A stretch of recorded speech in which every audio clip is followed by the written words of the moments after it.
twahika hakuziko mugenzi Edison Betware omucyaro cya Kitojo omuri Central Division Shema Municipality enaku n'obusasi no kucuramerwa nibyo byatwakira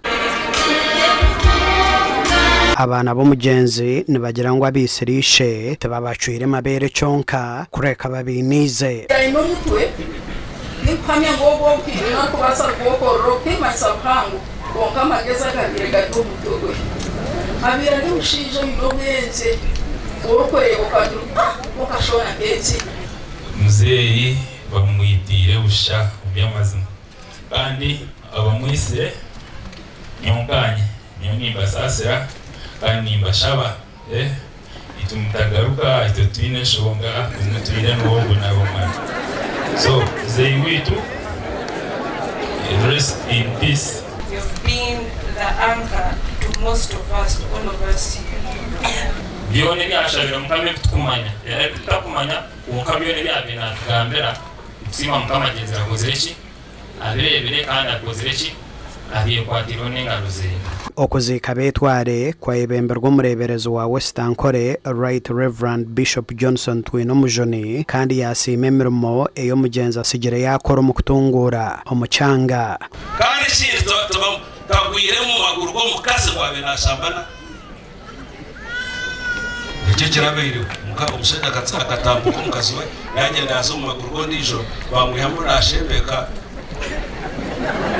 tatakagaruka tafire mwabena na yongoroka kwiba eraka bamkwata nyakushabe ibintu bibi cyo kubanza tugira ngo government yokurubwaliyo kandi ko wishimira nka bishop kana wishimwe abantu abakoze cyagabejo yibedeze kimwe bataka ryo magaragese bazumwe.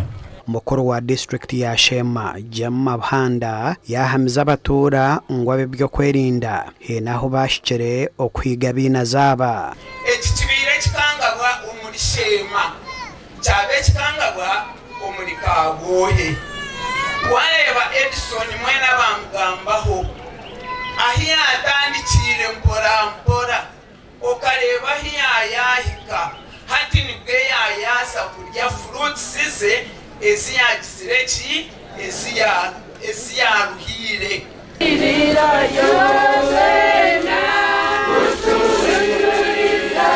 Edison Betware aferira ha myaka 62 y'obukuru kandi yasiga abana bana no mukazi omwe